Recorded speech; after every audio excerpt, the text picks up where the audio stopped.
Ada gambar apa aja di sini?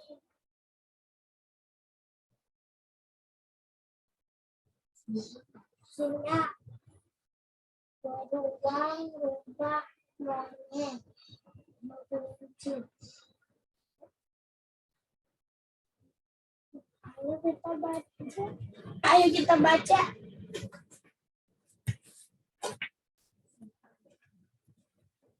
Singa si Raja Hutan mengadakan pesta ulang tahun di rumahnya. Dia mengundang monyet, kelinci, beruang, dan rubah untuk bersenang-senang. Tiba-tiba, terdengar suara kentut. Semua hewan terkejut. Pesta yang meriah berubah menjadi hening. Siapa yang kentut? Tanya singa si kesal. Menatap monyet, kelinci, beruang, dan rubah. Bukan aku, jawab monyet ketakutan. Suara kentutku tidak seperti itu. Suara kentutku seperti ini. Pret. Singa mengangguk-angguk. Suara kentutmu mantap dan berbeda, katanya. Jadi siapa yang kentut? Tanya singa sambil menatap kelinci, beruang, dan rubah. Bukan aku, jawab kelinci. Suara kentutku tidak seperti itu. Suara kentutku seperti ini.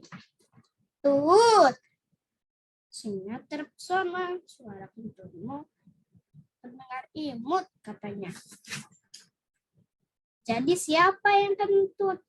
Tanya singa sambil menatap beruang dan rubah. Siapa ya yang kentut? Tentu saja bukan aku, jawab beruang percaya diri. Suara kentutku tidak seperti itu. Suara kentutku seperti ini. Brot, singa melompat kaget. Suara kentutmu sungguh mengejutkan, katanya. Jadi siapa yang kentut? Tanya singa sambil menatap rubah. Bukan aku, pelakunya sungguh, kata rubah. Coba buktikan dengan suara kentutmu, kata singa. Aku malu, kata rubah. Jangan bikin aku marah, kata singa. Cepat buktikan. Sambil malu-malu, rubah menarik napas dalam-dalam, lalu retetetetet, tututututut, brototototot. Singa tertawa mendengar kentut rubah yang sangat lucu. Itu saking lucunya singa tertawa sampai monyet, kelinci, beruang, rubah melirik ke arah singa. Ternyata pelakunya adalah singa. Maaf, kata singa kemudian. Setelah itu, karena tahu siapa yang kentut, mereka pun kembali berpesta. Kali ini pestanya lebih meriah. Pesta kentut, tut, tet, tut, brot, retetetetet, tut, tut, tut, tut, tut, brot, tut, tut, tut, tut. Selesai. Terima kasih. Kita kasih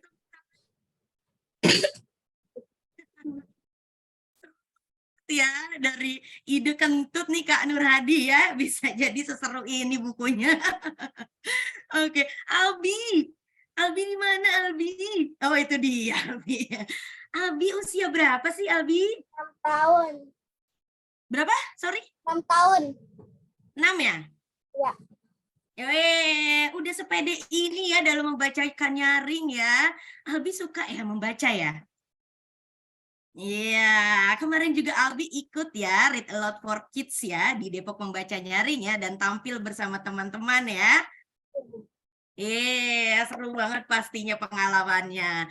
Oke deh, itu tadi adalah buku dari Kak Nur Hadi ya. Kak Nur Hadi pastinya di workshop ini ya akan memberikan tips and triknya ya, gimana sih ide yang menurut kita tuh sederhana ya bisa menjadi out of the box ini, bahkan menjadi karya yang luar biasa menghibur kita ya. Pastinya anak-anak kayak relate banget sih sama kehidupan mereka ya nggak sih gitu kan gitu.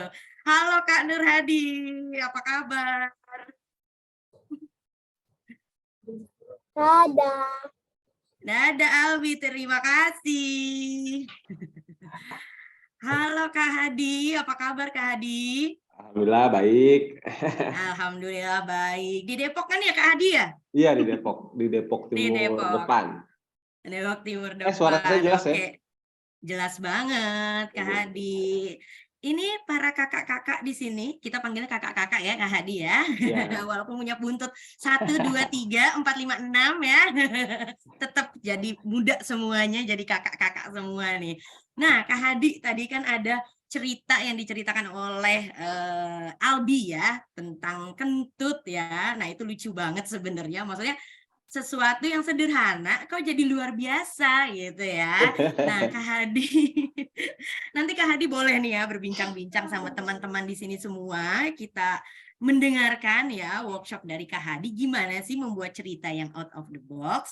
Maka dari itu Kak Hadi izinkan saya juga menyimak Kak Hadi. Saya Iya. serahkan panggung online ini ke Kak Nur Hadi ya. Oke, siap. Dari penjabaran materi hingga tanya jawab ke peserta biar Kak Hadi lebih leluasa gitu ya untuk menjawab pertanyaan-pertanyaan peserta. Nah, teman-teman peserta semuanya mungkin ada pertanyaan, mungkin bisa raise hand atau bisa tulis di kolom chat gitu ya Kak Hadi ya ketika sesi tanya jawab nanti. Seperti itu Kak Hadi. Oke, saya mau silakan. share screen dulu ya. Sebentar. Baik.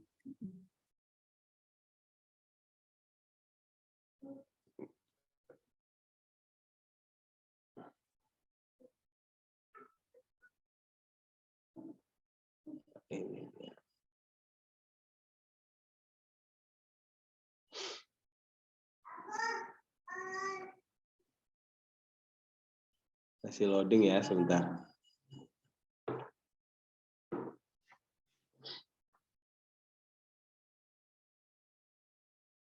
Sudah kelihatan ya? Oke.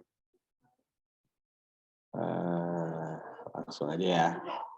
Bismillahirrahmanirrahim. Assalamualaikum warahmatullahi wabarakatuh. Terima kasih kepada teman-teman peserta yang udah hadir di acara workshop ini. Terus terima kasih juga kepada komunitas Depok Membaca Nyaring, akhirnya bisa collab juga nih gitu kan. Saya tuh dari dulu penasaran, saya kan Depok dari lahir gitu. Terus ternyata aktivitas literasi di Depok tuh lumayan aktif banget gitu. Dan saya nggak ada yang kenal mereka semua. Depok Membaca Nyaring, Depok Telot, gitu kan. Ternyata aktif di perpustakaan Depok juga ya. Nah, alhamdulillah sekarang diberi kesempatan sama gitu kan untuk mengadakan sebuah acara yang mudah-mudahan aja bermanfaat bagi teman-teman semua di sini kayak gitu. Nah, di sini sebenarnya tuh saya menulis cerita di luar kotak itu di posternya gitu kan. Oh, nanti saya ngisi apaan ya? Menulis cerita yang out of the box, jeger gitu kan. Aku langsung bingung kan. Waduh, soalnya saya ngerasa saya nulis out of the box untuk menulis di luar kotak, beda dari yang lain, nggak ada semacam itu. Saya cuma ingin menulis sebaik mungkin gitu kan dengan pemahaman-pemahaman kepenulisan yang saya tahu secara maksimal gitu kan. Nah, tapi ternyata selain teman-teman di Depok Membaca Nyaring, ada juga beberapa teman saya yang nganggap tulisan lo out of the box, nggak apa-apa saya logo ya, maaf. Kadang-kadang aku kamu malu. Maksudnya kurang lancar, jadi lo ceritanya out of the box atau enggak cerita lo aneh. Jadi mikir, oh walaupun saya nggak merasa seperti itu, tapi kalau ada orang yang menganggap kayak gitu, oke lah saya terima gitu kan. Nah, jadi materi yang saya sampaikan di sini, saya udah cari macam-macam artikel gitu kan, bagaimana caranya menulis out of the box gitu kan, karena saya nggak bermaksud seperti itu ketika menulis cerita-cerita yang saya buat gitu. Ketika saya baca, terus tips-tipsnya adalah coba untuk memiliki pemahaman yang kreatif, yang out of the box, lakukan rutinitas-rutinitas yang nggak pernah kamu lakukan. Misalnya kamu lewat ke kantor lewat jalur A, kamu lewat jalur B, terus lakukan kebiasaan-kebiasaan yang nggak pernah kamu lakukan. Aku pas baca, enggak, aku nggak pernah ngelakuin hal ini gitu kan. Tapi tapi saya masih bisa menulis sesuatu hal yang dianggap orang beda. Kayaknya nggak cocok deh. Semua artikel yang saya baca gitu kan. Entah itu creative thinking, divergent thinking, nggak ngerti gitu. Jadi saya putuskan di sini, oke deh, saya akan membagikan sesuatu hal yang saya lakukan gitu kan. Yang pernah saya lakukan, yang pernah saya pikirkan dan semacamnya. Jadi itu lebih mudah bagi saya untuk sharing kepada teman-teman, karena apa yang saya sharing adalah apa yang sudah saya lakukan gitu kan. Jadi ketika ada yang nanya, seenggaknya saya bisa jawab gitu. Oke, jadi workshop menulis cerita anak kali ini kita akan membahas menulis cerita anak di luar kotak atau menulis cerita yang out of the box gitu. Nah, tapi sebenarnya untuk menjadi out of the box, setelah saya pikir-pikir, itu tuh bukan masalah keterampilan, bukan masalah teknis menulis, tapi masalah mindset, masalah pola pikir. Bagaimana sih agar kita sebagai penulis yang itu bisa dibilang seorang kreator, seniman, kalau aku sih nganggap diri aku tuh sebagai seniman, ngarepnya begitu kan, memiliki pemahaman yang out of the box, di luar kotak, yang jarang dipikirkan oleh orang-orang pada umumnya gitu. Jadi di sini saya akan lebih banyak membahas tentang mindset, pola pikir. Bagaimana kita ketika berkarya, kita harus memiliki mental yang out of the box. Mudah-mudahan bisa seperti itu. Oke, selanjutnya saya ingin bertanya dulu nih, kira-kira menurut teman-teman cerita anak yang out of the box itu seperti apa? Jadi boleh apa sih namanya, sharing yang teman-teman pahami seperti apa. Jadi siapa tahu kita memiliki kesepahaman tentang makna cerita anak yang out of the box. Kira-kira siapa yang mau sharing nih? Saya pengen tahu dulu jawabannya gitu. Oke nih, boleh raise hand ya, Heeh. teman-teman. Boleh deh dari aku kali ya sharingnya ya, Iya mumpung boleh Mbak teman-teman. Mega. Ya. Kalau cerita anak yang out of the box tuh Kak, kayaknya tuh kita nggak nyangka sebenarnya, lebih ke nggak nyangka gitu. Kayak sesuatu yang biasa, ya kan? Tapi jadi luar biasa gitu. Kok ini hal kayak gini aja? Sorry ya, ini maksudnya kalau kentut kan ya setiap hari kita melakukan itu gitu ya kan. Tapi nggak biasa. Ini kok jadi cerita yang menarik gitu. Itu sih yang out of the box. Nah, mungkin teman-teman ada tanggapan lain ya. Out of the box tuh apa sih gitu. Boleh nih. Siapa nih? Oh, boleh. Silakan Kak. Kan itu kalian udah raise hand duluan. Mana nih? Kak Liani ya? Mana Kak Liani? Oke, Kak Liani, silakan. Oh ya, terima kasih atas kesempatannya. Nah, saya emang sejak awal pengen belajar sama Kak Nur Hadi ini ya. Jadi saya itu tertariknya gini sih. Jadi kan memang banyak beberapa ikut kelas kayak gitu ya. Itu tuh gini, biasanya yang sering diajarkan membuat cerita anak itu kan mesti selalu pertama kita harus membuat karakter, yang kedua harus memberikan sifat, terus kemudian memberikan harapan-harapan, terus nanti menciptakan konflik gitu. Nah itu gitu. Nah saya tuh sempat lihat postingannya Kak Nur Hadi. Nah sebenarnya cerita itu tuh nggak selalu dengan pakem-pakem seperti itu. Nah karena kebanyakan itu pakai pakem seperti itu, akhirnya ceritanya jadi kayak seragam semuanya, template semuanya. Nah itu kan bikin aku tertarik kayak gitu. Oh iya ya, harusnya kan bisa ya kayak gitu. Dan tak lihat kan kayak bukunya Kak Nur Hadi kan emang beda kayak gitu loh. Nah saya pengen tanya bagaimana ya, ya itu kayaknya memang yang justru yang di luar pakem itu, justru malah menarik kayak gitu. Nah gimana ya membuat sesuatu yang di luar pakem itu yang menarik kayak gitu. Nah ini penasaran mau mengulik di situ sih. Oke, makasih Mbak Ya. Ya. Menarik. Ada lagi yang mau sharing? Saya Kak. Oh ada. Maaf, Kak saya Andre. off cam. Siap. Saya nggak off cam, tapi nggak kelihatan di layar. Ini Kak, kalau menurut saya cerita yang out of the box itu pertama ya emang nggak seragam, karena kadang cerita anak tuh temanya misalkan satu yang lagi lagi happening gitu ya, jadi tren, itu terus jadi tema. Itu yang pertama. Yang kedua, gimana mengemas sesuatu yang, mohon maaf, kayak kentut itu kan sebetulnya kayak apa namanya, sopan nggak sopan gitu ya, cuman dikemas menjadi lucu dan jadinya sopan gitu loh Kak, nggak defensif, jadi orang tua juga bacanya nggak yang aduh ini buku kok tentang kentut gitu loh gimana ya jelasinnya gitu kan. Ya, Ya paham, gitu Kak, paham. yang out of the box gimana tema yang tidak biasa, tidak lazim, tapi jadi sopan gitu, bisa berterima. Ya, benar.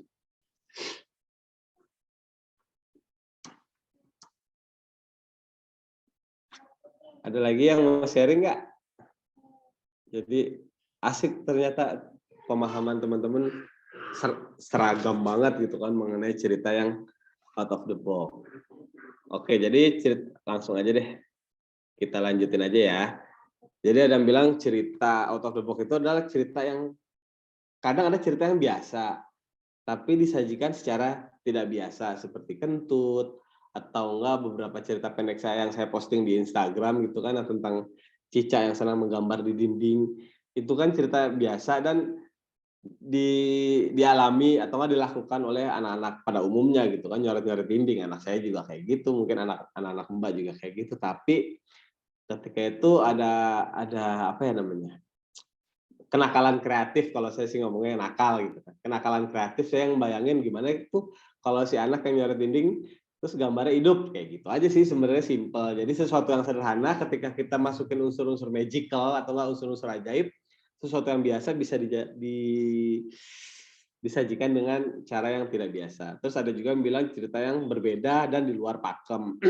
Ya sebenarnya di sini nih di Indonesia sebenarnya bagus sih orang-orang menulis picture book gitu kan dalam jumlah yang masif, banyak banget. Itu perkembangan yang luar biasa banget yang nggak pernah dilakukan sebelumnya. Di tahun-tahun sebelumnya tuh kita kekurangan picture book.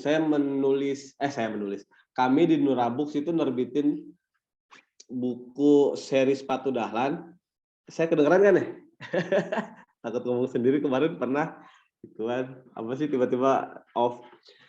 Jadi tahun 2013 kami Nurabooks menerbitkan buku picture book seri sepatu dahlan yang ditulis oleh Kang Iwok dan digambar oleh Mbak Gina gitu. Saat itu picture book tuh masih jarang banget, malah picture book yang ada tuh kebanyakan terjemahan yang diterbitkan oleh penerbit, aku lupa Erlangga apa-apa gitu. Nah, saat itu masih sedikit banget, cuman ada bisa dihitung dengan jari. Dan tahun-tahun berikutnya setelah room to read masuk, banyak bikin kelas, workshop, akhirnya kehadiran picture book itu merajalela dan itu patut diapresiasi gitu kan, karena sesuatu yang sebelumnya jarang sedikit tiba-tiba menjadi membludak gitu kan, membanjir, dan kita jadi punya bahan read aloud yang berlimpah gitu. Tapi ternyata sesuatu yang berlimpah itu bisa ada bahayanya juga, salah satunya ceritanya itu aja, terus struktur narasinya itu aja. Aduh, kayaknya itu makanya tuh aku mulai gelisah tuh.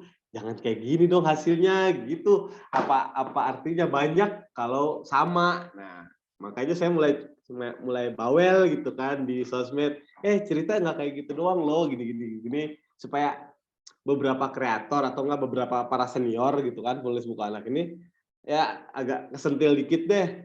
Oh iya ya, kayaknya kita udah keasikan nih bikin cerita yang gitu-gitu aja dan harus ada perubahan gitu.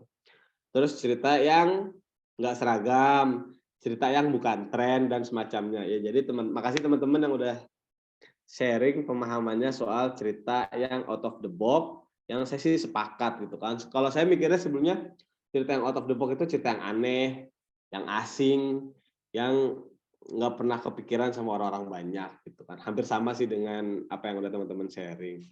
Nah, cara buatnya gimana sih kita nih untuk bisa menciptakan cerita yang out of the box itu gitu. Tapi saya punya pemahaman begini, sebelum kita keluar kotak, kita harus berada di dalam kotak tersebut. Jadi maksudnya gini nih, aku pengen sebelum kita keluar gitu kan dari suatu kebiasaan, dari suatu rutinitas, kita harus benar-benar memahami dulu kebiasaan-kebiasaan tersebut, memahami dulu atau merasakan dulu rutinitas-rutinitas yang udah pernah kita lakukan. Jadi sebelum kita keluar kotak, kita masuk dulu ke dalam kotak, kita pahami apa aja sih yang berada di dalam kotak itu. Dalam hal ini adalah cerita anak. Nah, di sini mau saya sharing sedikit tentang apa-apa aja sih yang berada di dalam kotak cerita anak. Nah, di sini kita akan menemukan ragam cerita anak. Cerita anak tuh ragamnya banyak banget. Dan setiap ragam itu memiliki rule-rule atau apa ya namanya tuh. Bukan aturan sih sebenarnya. Kaidah-kaidahnya tersendiri gitu kan. Kita ada namanya cerita rakyat. Ya, ada juga sih yang bilang cerita rakyat itu bukan cerita anak. Tapi pada kenyataannya banyak banget cerita rakyat yang kita ceritakan ke anak-anak. Nah, di cerita rakyat ini ada polanya, ada yang bisa kita pelajari gitu. Misalkan tokohnya itu hitam putih banget di cerita rakyat. Terus yang jahat itu selalu kalah.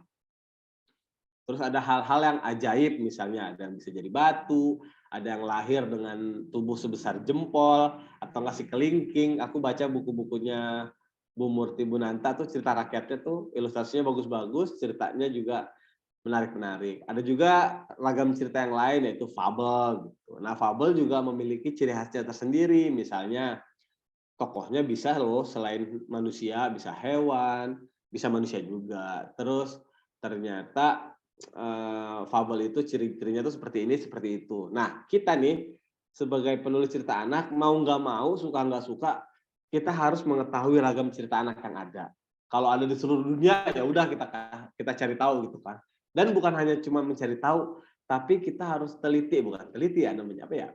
Mempelajari lebih detail ciri khas dari macam-macam ragam itu apa aja nih. Kayak tadi cerita rakyat itu ada ciri khasnya, fabel ada, dongeng juga ada. Kalau dongeng itu kebanyakan ya soal peri, terus ada unsur magicalnya juga, ada hal-hal yang ajaib dan semacamnya. Cerita bergambar ini picture book yang di Indonesia kita ini udah tahu banget nih cara penulisannya seperti apa, ciri-cirinya seperti apa. Tapi yang sedikit diketahui orang adalah struktur cerita picture book itu sebenarnya ada banyak banget. Dan yang di sini cuman itu aja, cuma satu hal aja. Jadi kita membaca picture book yang banyak tapi memiliki pola yang seragam. Terus ada juga cerita pendek anak yang dimuat di majalah Bobo misalnya. Untuk saat ini sih cerita pendek anak atau nggak dongeng anak dimuat di majalah Bobo gitu kan. Itu juga termasuk ragam cerita anak. Nah, cerita pendek itu apa aja rule-rule-nya atau nggak ciri khasnya apa aja ada juga. Ada juga novel anak yang memiliki aturannya masing-masing, terus memiliki ciri khasnya masing-masing dan sebagainya. Ada juga komik, saya nggak masukin di sini. Jadi begitu teman-teman. Ketika kita ingin menulis sesuatu di luar kotak, kita harus pahami dulu apa aja sih yang ada di dalam kotak tersebut. Nah, saya pengen teman-teman di sini memahami semua ragam cerita anak yang ada di seluruh dunia. Kalau bisa kita mencari tahu juga ciri khas dari semua ragam cerita anak itu apa aja, kayak gitu. Nih aku mau ngomongin mindset dulu ya, mindset kita sebagai penulis buku anak gitu kan. Apa yang harus kita lakukan sebagai seorang penulis buku anak. Terus tema cerita anak juga sebenarnya ada banyak banget tentang persahabatan, tentang keluarga, liburan, pengenalan diri, detektif, petualangan atau hewan, tumbuhan juga boleh dan lain-lain. Jadi saya saat ingin menulis cerita anak pada zaman dulu, padahal nggak jauh-jauh amat. Maksudnya kayak gitu tuh, saya mencari tema-tema apa aja sih yang evergreen gitu kan. Tema-tema apa aja sih yang selamanya ada di dalam cerita anak. Nah, saya pengen teman-teman di sini juga seperti itu. Mencari tahu tema-tema apa aja yang disukai oleh anak-anak, terus selalu ada di setiap cerita anak yang ada di dunia, dan semacamnya. Oke, lanjut. Nah, kalau udah kita anggap aja kita udah paham banget nih ragam cerita yang ada di dunia atau nggak di Indonesia. Kita udah tahu ciri-cirinya kayak gimana aja. Terus tema-temanya juga kita udah pegang gitu kan. Oh, saya mau nulis ini nih karena tema-tema yang ini nih selalu ada di setiap buku anak atau nggak di setiap cerita anak. Apakah kita langsung boleh menulis cerita anak yang out of the box? Kalau menurut saya belum, karena itu baru pemahaman yang kita punya aja. Jadi masih ada step-step selanjutnya yang harus kita lakukan, dan saya nggak pernah bosan-bosan ngomong hal ini kepada setiap para penulis, yaitu kita harus pahami dasar teknis penulis. Aduh, saya pilek, sorry. Jadi ini udah aturan baku, ini udah hukuman wajib gitu kan. Kita nggak bakal bisa melompat kalau dasar kita itu belum kuat kayak gitu.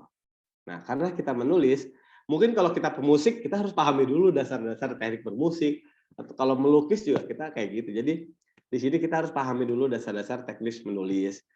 Contohnya adalah pemilihan kata.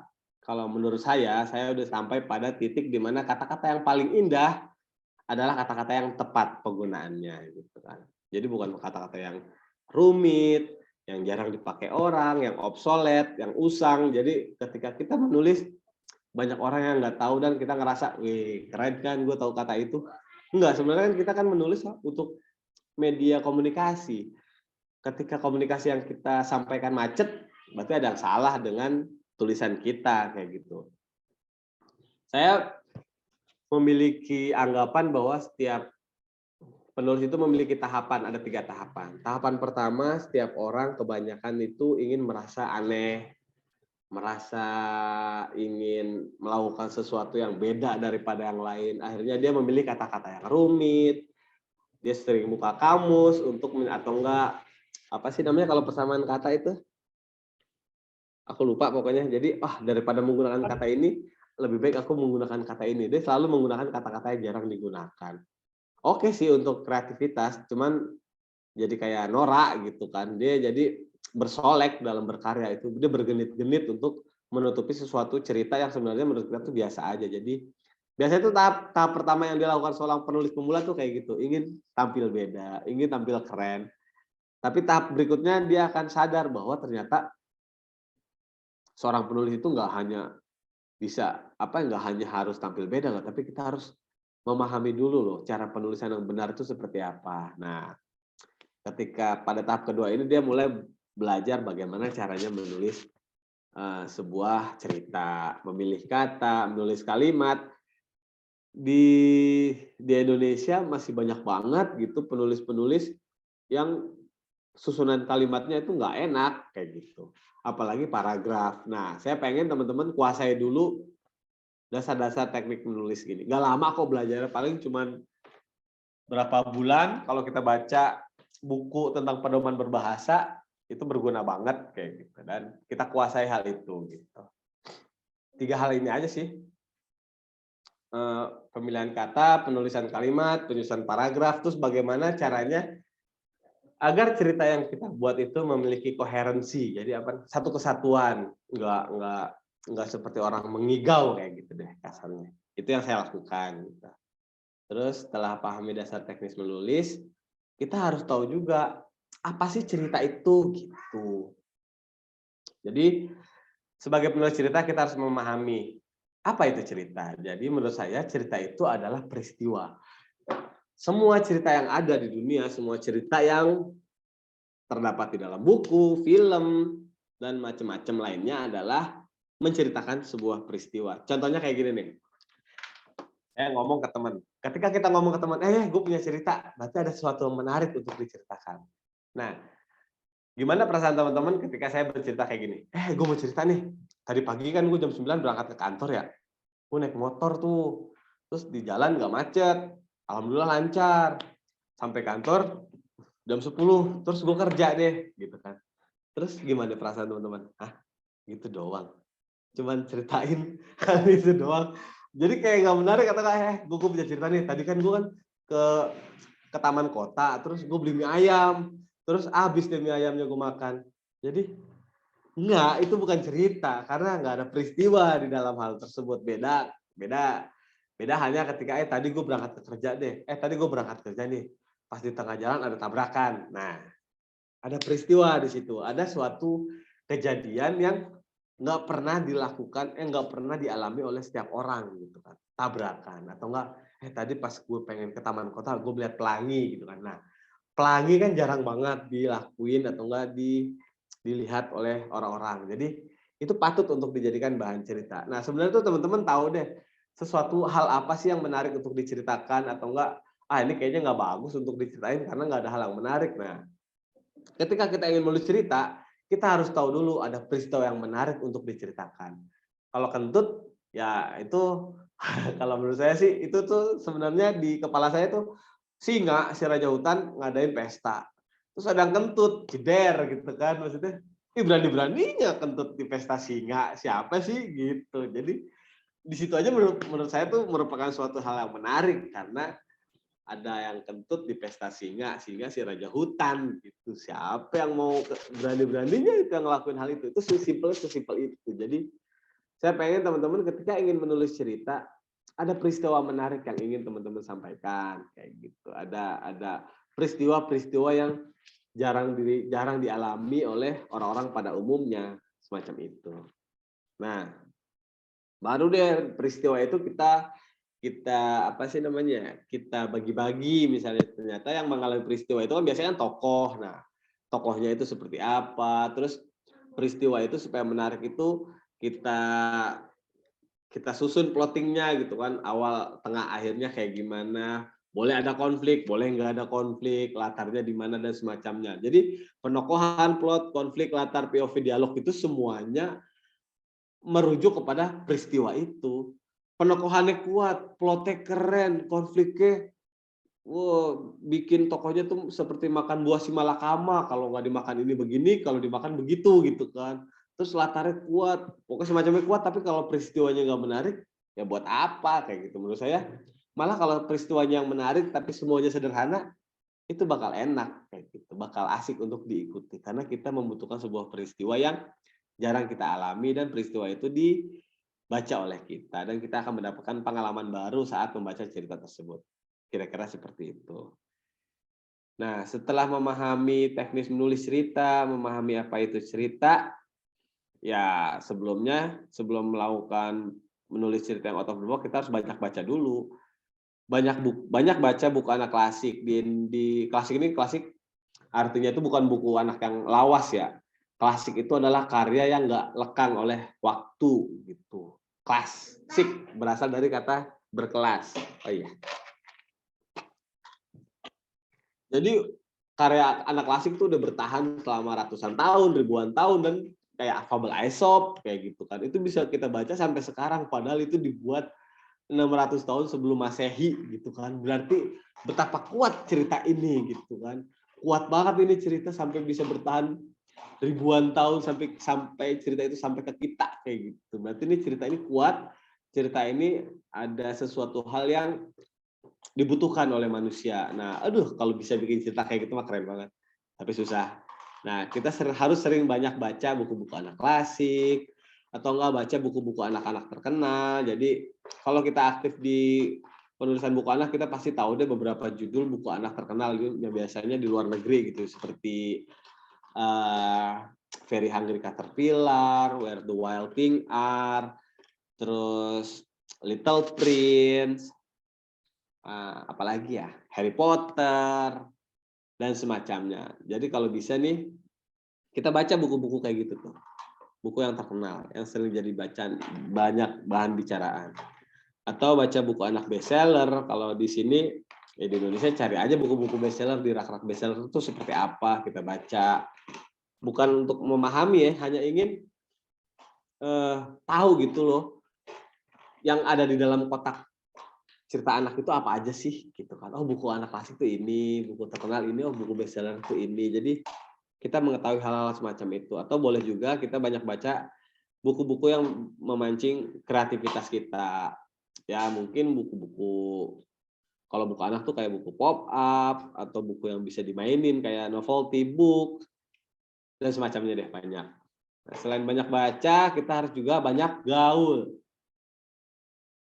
Kita harus bergaul di komunitas penulis buku anak. Kalau di Indonesia ini komunitas penulis buku anak terbesar itu adalah Faberland yang diampu oleh Mas Ali Muahir. Itu bisa aktif di situ atau banyak gaul di komunitas pembaca buku anak. Nah, kalau di penulis buku anak ini kita tahu hal tentang apa aja sih yang berlangsung di komunitas buku anak, di penulis buku anak. Penulis buku anak itu kayak gimana sih karakternya dan semacamnya kayak gitu. Nah, saya nih sebelum sampai saat ini saya pelajari hal-hal kayak gini gitu kan. Penulis buku anak, Faberland, saya lihat, saya pengen tahu kayak gimana sih perkembangan penulis buku anak di sini, oh begini, oh begitu, oh oke deh gue akan melakukan ini dan itu kayak gitu.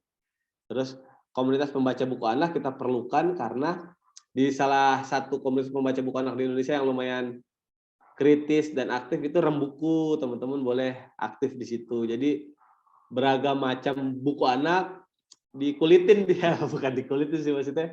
Para pembaca buku itu sharing tentang apa yang mereka suka, apa yang mereka nggak suka, dan itu bagus banget buat menumbuhkan pemahaman kita. Oh, ketika aku ingin menulis buku, aku akan melakukan ini ya. Karena menurut pembaca buku anak di sini, cerita-cerita semacam itu begini dan begitu. Jadi ini buat memperluas wawasan kita aja sebagai seorang penulis. Atau enggak aktif juga di komunitas dongeng, cerita-cerita apa aja sih? Ya. Iya. Ayah di mana? Iya. Nah, tujuannya adalah cerita-cerita apa sih yang sering dibawakan oleh para komunitas dongeng? Oh, cerita-cerita semacam itu. Oke deh, gua kalau ingin menulis cerita itu akan berusaha menulis yang kayak gitu dan semacamnya. Atau aktif juga di komunitas membaca nyaring, ya, mungkin Depok membaca nyaring juga bisa dan semacamnya. Jadi gitu kan, pahami apa yang kita pahami, dasar-dasar menulis, terus pahami cerita itu apa, banyak baca, banyak gaul dan semacamnya. Setelah itu boleh deh kita menulis cerita yang out of the box. Tapi sebentar, saya pengen kasih tahu filosofi atau enggak bukan filosofi sih, hal-hal yang berkaitan dengan cerita di luar kotak. Saya cuma ingin nanya ke teman-teman, yakin mau menulis yang out of the box. Karena apa? Filosofi di dalam kotak itu kan kita hidup dalam kenyamanan gitu kan. Kita melakukan sesuatu yang udah pernah kita lakukan, terus nggak ada lagi kejutan, semuanya berlangsung sesuai rencana kayak gitu. Itu berada di dalam kotak. Hidup kita terjamin. Apa yang kita tulis pasti akan disukai. Nah, yakin mau menulis yang out of the box. Karena kenapa? Karena kalau kita ingin menulis yang out of the box, kita harus berani mengambil resiko. Pertama ya kita pahit, kasarnya gitu deh, pahit. Kalau ingin menulis yang out of the box itu kita harus menerima kepahitan-kepahitan yang akan kita temui di jalan. Atau karena tulisan yang out of the box itu belum tentu disukai oleh penerbit. Karena penerbit, khususnya mayor ya, agak takut juga gitu untuk menerbitkan cerita-cerita yang out of the box. Karena mereka lebih suka yang yakin-yakin aja deh. Oh, yang ini nih, kayaknya tema-tema yang kayak gini, atau buku-buku yang kayak gini nih yang lagi tren di pasaran. Kayak gitu. Biasanya itu yang disukai oleh penerbit. Terus cerita-cerita yang out of the box itu belum tentu juga disukai oleh pembaca, oleh orang tua, karena ya aneh aja gitu. Waduh, ini anak aku suka nggak ya? Karena sebagian besar pembeli buku anak di Indonesia itu adalah orang tua. Gitu. Belum tentu juga laku di pasaran. Banyak hal kayak gini. Saya juga pernah bikin buku yang lumayan out of the box deh, kayak Baby Ikro. Padahal saya udah masukin tema Islam gitu kan, supaya out of the box ini ketutupan sama tema-tema yang lagi tren kayak gitu. Kayak buku Tummy Time sebenarnya. Aku nggak ada contoh sih, tapi nanti aku kasih tahu contohnya di slide berikutnya. Saya bikin buku Tummy Time, buku yang menjadi wadah bagi anak-anak untuk tengkurep gitu kan. Karena ternyata fase terpenting seorang bayi adalah fase tengkurep.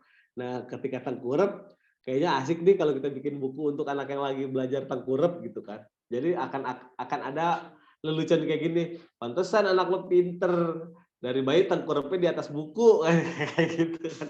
Jadi wah lucu-lucu juga. Tapi hasilnya ternyata nggak laku di pasaran. Orang tua tuh kayaknya nggak terlalu suka sama buku-buku semacam itu. Terus juga belum tentu diterima di masyarakat. Dan yang terakhir, belum tentu juga berhasil. Karena ketika kita ingin menulis sesuatu yang out of the box, berarti cerita itu belum ada. Atau enggak masih jarang banget yang menuliskannya gitu. Jadi bisa dibilang kita seorang penulis, kita sedang melakukan eksperimen-eksperimen yang belum pernah dilakukan oleh kebanyakan orang. Jadi hasilnya bisa berhasil, bisa nggak berhasil. Nah, makanya dari 6 pertanyaan ini, teman-teman harus siap dulu nih, yakin menulis yang out of the box gitu kan. Karena kayak gini, banyak banget hal-hal yang kepahitan-kepahitan yang akan kita terima kayak gitu. Cuman menurut saya ya kita harus terima, mau nggak mau kalau kita menjadi seorang penulis ya kita harus menerima segala resiko yang ada gitu. Oh, aku pengen jadi penulis. Resikonya apa ini? Miskin. Ah, siap. Kasarnya kan gitu. Karena kita udah suka duluan gitu kan. Kita ingin memberikan suatu kebaruan dalam suatu cerita buku anak. Jadi ya tadi sih pertanyaan-pertanyaan nakutin aja, tapi emang itu bakal kejadian. Kita jangan nganggap cerita yang out of the box itu adalah sesuatu hal yang keren. Itu sesuatu hal yang pedih bagi seorang kreator gitu. Karena banyak banget yang kita curahkan untuk menghasilkan suatu karya yang out of the box, tapi ternyata hasilnya B aja gitu. Tapi anggap aja lah, saya anggap teman-teman di sini siap menjadi penulis yang out of the box. Oke, let's go gitu kan. Nah, di sini slide berikutnya saya akan membagikan beberapa mindset yang harus kita miliki sebagai seorang penulis yang out of the box. Pertama, kita tidak menulis apa yang sudah banyak ditulis oleh orang lain. Nah, makanya di awal saya kasih tahu kan, kita harus pahami dulu ragam cerita anak yang ada di Indonesia itu apa aja gitu kan. Ada cerita rakyat, fabel, dongeng dan semacamnya, tema-temanya apa aja. Jadi kita tahu, oh ragam cerita anak yang paling banyak ditulis itu yang ini gitu kan. Terus tema cerita yang banyak ditulis itu yang ini. Jadi ketika kita memahami hal itu, kita jadi tahu ketika kita ingin menulis, yaitu kita tidak ingin menulis apa yang sudah banyak ditulis oleh orang lain. Nah, saya pengen mental-mental seperti ini tuh ada di para penulis buku anak di Indonesia. Kita jangan menjadi apa ya namanya, menulis tapi nggak menghasilkan suatu kebaruan, jadi nggak enak. Jadi makanya waktu itu saya nulis jus puisi di saat puisi itu jarang banget ditulis gitu, dikit banget. Jadi ya udah, saya menulis apa yang nggak banyak, yang apa sih ya, yang nggak bakal mau menulis sesuatu yang udah banyak tulis orang lain, ya itu salah satunya yang belum banyak ditulis itu puisi. Ya udah saya nulis puisi gitu kan. Tujuannya ya itu berangkat dari kegelisahan juga, masa sih puisi kok kayak dimusuhin gitu sih di Indonesia, padahal puisi itu penting loh. Jadi ya udah saya buat. Jadi saya nggak bakal kirim ke penerbit saat itu, walaupun saat ini sudah diterima oleh Nura Publishing, tapi seenggaknya sudah ada jejak atau rekod sebelumnya bahwa buku ini pernah terbit secara mandiri dan alhamdulillah diterima oleh masyarakat. Jadi gitu teman-teman, kita harus berani melakukan sesuatu yang jarang dilakukan oleh orang lain, tapi kita harus punya basicnya dulu. Misalnya kayak saat saya menulis jus puisi nih, saat itu saya nganggap, waduh kok setiap guru bahasa Indonesia yang gue tanya, lo waktu pas pelajaran pas pelajaran puisi apa aja yang lo kasih ke murid-murid? Ternyata puisi-puisi angkatan 45, angkatan Pujaga Baru, yang bukan hanya bahasanya aja yang berbeda, tapi juga nggak relate sama anak-anak. Oh kayak gitu ya, aku ngomong gitu. Pantesan anak-anak nggak ada yang suka sama puisi gitu, karena nggak relate. Atau enggak ketika anak menulis puisi, mereka menulis sesuatu yang jauh dari dirinya dia, seperti negara, nasionalisme, guru, dan semacamnya, hal-hal yang enggak, malah bisa dikatakan enggak mereka suka gitu. Nah udah akhirnya, wah kayaknya puisi harus ada di Indonesia gitu kan. Ya udahlah aku buatin gitu. Terus setelah tidak menulis apa yang sudah banyak ditulis orang lain, kita juga harus memiliki mental ini nih. Kebaruan adalah wajib, meskipun kebaruan itu sedikit gitu. Jadi oke lah, kita masih menulis apa yang sudah ditulis oleh orang lain. Iya singa. Jadi kayak gini nih, itu beruang, angsa bebek.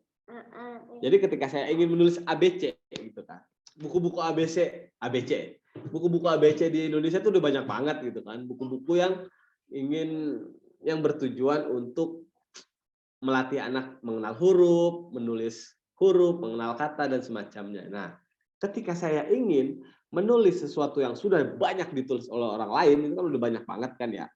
Ya mau nggak mau saya harus memberikan kebaruan kepada naskah yang ingin saya tulis itu. Nah, salah satu kebaruannya apa itu ya? Nah, aku pikir tuh, udahlah pop up aja deh gitu. Di Indonesia ini masih jarang banget nih kayak ini pop up ABC. Nah, itu juga boleh teman-teman. Jadi teman-teman boleh menulis sesuatu yang sudah banyak ditulis oleh orang lain, tapi teman-teman jangan lupa harus memberikan kebaruan atas setiap naskah yang sedang teman-teman buat. Jadi kebaruan adalah wajib, meskipun kebaruan itu sedikit, kayak gitu kan. Pop-up ini akhirnya banyak akan kami terbitkan seperti pop-up Ulul Azmi. Buku Ulul Azmi banyak, kita kasih sentuhan pop-up, jadi ada kebaruan. Jadi kayak gitu teman-teman, ketika kita ingin membuat suatu karya, beri kebaruan gitu kan. Karena pembaca tuh bosen sama, kita aja bosen deh sama buku yang itu aja gitu kan. Nah, kita sebagai kreator juga harus berpandangan seperti para pembeli, para pembaca kayak gitu. Dengan adanya kebaruan, insya Allah banyak yang suka kayak gitu. Nah, setelah kebaruan, apalagi nih mental yang harus kita punya sebagai penulis yang out of the box, ya berani tampil beda atau membalik stereotip. Ini yang saya lakukan saat saya menciptakan karakter Nabil dan Naura kayak gitu. Jadi saat itu buku-buku Muslim karakternya itu harus adik kakak. Itu rumusan yang harus saya ambil gitu. Karena rumusan tersebut itu berhasil bagi beberapa orang kayak Sali Saliha. Aku lupa lagi yang lainnya. Pokoknya aku tahu banyak deh. Maksudnya ada banyak karakter-karakter adik kakak. Nah udah deh, aku juga mau buat Aku mau buat Nabil dan Naura gitu kan. Tapi karakter-karakter yang saya lihat sebelumnya itu kayaknya lurus aja gitu karakter-karakternya. Antara karakter yang dimiliki oleh perusahaan ini sama karakter yang dimiliki oleh perusahaan ini kayak nggak ada bedanya, cuma tampilannya doang. Kalau dia hadir dalam bentuk teks, kayaknya sama gitu di mata saya. Jadi saya nggak mau menambah karakter yang serupa. Nah, apa ini? Ya udahlah. Stereotipnya saya balik gitu kan. Yang biasanya laki-laki aktif, sekarang laki-lakinya kalem, anak perempuannya yang aktif. Jadi semacam itu teman-teman bisa melakukan pembalikan stereotip. Terus anak muslim digambarnya rapi, solehah banget, lurus aja gitu. Nah, saya pengen anak muslim yang hadir di sini adalah anak-anak yang kerudungnya rambutnya acak-acakan. Anak kecilnya tuh nggak hilang gitu. Karena yang umur-umur segitu tuh umur-umur anak-anak menjadi angin puyuh gitu kan, nggak bisa diem. Masa iya anak kecil yang nggak bisa diem kerudungnya rapi gitu. Nah, inilah hal-hal yang kayak gini yang harus teman-teman miliki, mental-mental kayak gini, mental-mental yang harus yang harus ditempuh oleh teman-teman pada saat saya presentasi ke Nura gitu kan. Alhamdulillah orang-orang Nura nakal-nakal juga kasarnya, maksudnya, oh boleh kita coba gitu. Walaupun ada juga yang sempat bilang, aduh itu kerudungnya berantakan, ntar ibu-ibu gimana kan gitu kan. Ternyata aku keras kepala gitu, nggak apa-apa kayak gitu. Kalau dia mau yang rapi, ya udah pakai karakter yang rapi. Kalau aku pengen ada orang tua yang real gitu. Anak-anak kecil lah kayak gini emang. Nah, berani tampil beda sama karakter yang udah ada, kita harus nampilin sesuatu yang beda kayak gitu. Dan harus membalik stereotip kayak gitu. Itu bisa juga teman-teman gunain. Nah, ini yang paling penting sih. Menulis sesuai keinginan kita, bukan keinginan pasar. Pada saat saya mengisi Selasa sharing di Paberland, ada yang setelah selesai ada yang ngomong gini kan, akhirnya saya ingin, makasih Mas Nur Hadi, akhirnya saya ingin menulis sesuai dengan kata hati gitu kan. Nah, dalam hati saya bingung, selama ini kamu menulis ngikutin siapa berarti gitu. Jadi ini yang harus kita camkan baik-baik, bahwa kita menulis harus sesuai dengan keinginan kita. Keinginan kita yang berdasarkan apa yang sudah kita pahami sebelumnya, kan kita udah mempelajari tadi kan ragam buku anak. Ini keinginan kita ini bukan keinginan yang asal doang gitu, tapi keinginan-keinginan yang udah memiliki basic, memiliki dasar, memiliki pemahaman yang sudah kita pelajari sebelumnya kayak gitu. Nah, dengan begitulah alasan saya akhirnya menerbitkan buku Kentut kayak gitu. Saat itu keinginan pasar apa sih? Pasar tuh menginginkan buku-buku yang membuat anak-anak mereka menjadi soleh dan soleha. Itu bagus banget gitu, itu bagus banget. Dan saya nggak bakal mungkin nyiptain buku itu gitu, karena buku itu udah banyak banget. Terus juga saya nggak soleh-soleh amat gitu kan. Jadi di tempat yang lain aja lah kalau mau buku yang kayak gitu. Terus buku-buku yang mengajarkan ya saintis dan semacamnya. Terus saya ngelihat, wah kayaknya nggak ada nih buku-buku lucu nih, sedangkan saya orangnya senang yang lucu-lucu dari SMP, dari SD, SMA tuh saya senang bergaul sama orang-orang lucu, bukan sama orang-orang yang keren gitu kan. Apalagi yang sok keren, males banget. Saya lebih senang main sama orang-orang lucu di mana kita bisa ketawa-tawa bareng gitu. Nah, kayak gitu teman-teman, menulis sesuai dengan keinginan kita, karena keinginan kita tuh udah memiliki dasar gitu kan. Jangan sampai kita menulis untuk keinginan pasar, atau enggak pernyataan ini bisa dibuat lebih luas. Jangan nulis karena keinginan juri ketika kita ingin mengikuti lomba. Kayak kemarin nih lomba GLN ya. Banyak banget orang-orang yang ingin menulis sesuai dengan keinginan juri gitu kan. Padahal menurut saya jangan kayak gitu. Kalau kayak gitu nanti hasilnya akan sama. Makanya kalau bisa kita nulis sesuai keinginan kita aja. Jangan keinginan yang lain. Karena sedih banget gak sih kita menulis sesuatu yang nggak kita inginkan kayak gitu. Sedangkan buku-buku, tulisan-tulisan itu adalah karya seni yang lahir dari hati kita. Kalau kita menulis dengan tidak sesuai dengan keinginan kita, betapa kering karya yang akan kita tulis gitu, nggak akan bernyawa. Dan alhamdulillah ternyata ketika kita menulis sesuai keinginan kita, masih bisa diterima oleh masyarakat. Kayak si kentut ini gitu kan, jujur ya sumpah demi Allah, gara-gara kentut ini nama saya jadi melambung. Jadi kayak absurd gitu. Wah, kamu terkenal gara-gara apa? Gara-gara kentut. Jadi ya lucu juga sih, lumayan, boleh. Bukan sesuatu hal yang keren, gara-gara menang olimpiade apalah, ini gara-gara buku kentut. Jadi gitu teman-teman, menulis sesuai dengan keinginan kita. Insya Allah dengan pemahaman yang kita punya, pengetahuan yang kita miliki, insya Allah keinginan kita tuh bukan ingin merusak masyarakat, enggak. Kita pasti berkeinginan untuk menciptakan buku yang menghibur, yang bermanfaat bagi anak, dan bermanfaat bagi perkembangan buku anak di Indonesia. Keinginan kita kan nggak mungkin kan ingin menghancurkan dunia, enggak juga. Keinginan kita itu pasti baik. Terus kita harus memiliki mental pembaharu, bukan mental peniru. Ini yang harus dimiliki oleh teman-teman yang ingin menulis yang out of the box. Harus berani kayak gini. Ini saya kasih contoh, maaf ya, karena bukannya narsis atau apa. Saya hanya ingin membagikan pengalaman saya, bukan pengalaman orang lain, dan ada yang berhasil, ada yang gagal. Nah, di sini saya ingin memberikan contoh-contoh memiliki mental pembaharu adalah saat saya ingin menulis 25 Nabi dan Rasul, saat itu saya ngelihat nggak ada nih buku balita tentang 25 Nabi.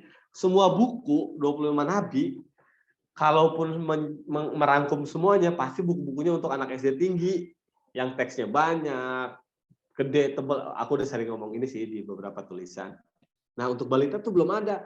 Akhirnya saya buatlah buku 25 Nabi dan Rasul, satu board book gitu kan. Jadi satu buku yang biasanya satu buku satu nabi, saya kasih ini satu buku 25 nabi gitu kan. Nah, kisah hidup nabi yang panjang itu saya peras menjadi 4 baris teks aja gitu. Saya pengerjaan ini sampai setahun gitu kan. Ini bukan orderan dari kantor, bukan orderan dari mana-mana, tapi emang dari keinginan saya, karena saya merasa buku seperti ini belum ada di sini gitu. Nah, singkat cerita, naskah saya disukai sama orang kantor, diterbitin. Saya juga punya proyeksi gambar, bayangan bukunya itu harus gini. Saya paling suka backgroundnya polos gitu kan. Saya capek kalau banyak gambar atau enggak backgroundnya penuh gitu kan. Kadang-kadang mata lelah. Saya pengen backgroundnya polos, jadi warna-warnanya keluar. Akhirnya diterbitin dan ini udah terjual sebanyak 50.000 eksemplar. Buku Nabi yang paling laku di Shopee, di Tokopedia itu buku Nabil Nora terbitan Nura ini, kayak gitu kan. Dan sebagaimana watak penerbit, bukan watak penerbit, watak industri, akhirnya buku-buku semacam ini mulai bermunculan. Ada 25 Nabi Rasul yang lainnya gitu. Itu sih aku nggak masalah. Aku punya pikiran gini, lo bisa meniru karya gue, tapi lo nggak bisa meniru gue. Kasar, aku gitu tuh, kasarnya kayak gitu dulu. Akhirnya udah mulai banyak nih bermunculan 25 Nabi dan Rasul untuk balita, yang 4 baris dan semacamnya. Ya itu nggak apa-apa sih, yang seenggaknya bukan aku yang melakukan hal itu, karena mental yang aku harus punya adalah mental pembaharu, bukan mental peniru kayak gitu. Teman-teman juga harus memiliki mental-mental seperti ini ketika ingin menulis, ketika ingin berkarya kayak gitu deh. Terus tidak menulis yang begitu-begitu saja. Maksudnya adalah ada seseorang atau enggak beberapa orang yang nyaman sama posisinya dia. Misalnya dia menulis di Bobo, ya udah dia menulis di Bobo terus. Saya juga nulis di Bobo, cuma saya satu kali cuma pengen ngerasain doang. Bisa gak sih gue nulis di Bobo? Bisa gitu kan. Ini juga saya ikut GLN juga tujuannya itu. Bisa gak sih aku lolos GLN? Kalau udah sekali lolos ya saya nggak bakal ngelakuin hal itu lagi. Sementara banyak penulis yang lain ikut GLN berkali-kali, mungkin karena uang atau apa ya nggak masalah. Cuman kalau menurut saya jangan sampai deh kita sebagai seorang seniman atau enggak kreator melakukan hal yang serupa, gitu kan. Hal yang itu aja. Jadi ya kalau habis kayak contohnya saya habis nulis ini, nulis yang lain gitu kan. Jangan sampai kita udah berpuluh-puluh tahun nulis picture book mulu kasarnya gitu. Butuh berapa picture book lagi di Indonesia, udah banyak banget, entah itu yang cetak, entah itu yang digital gitu.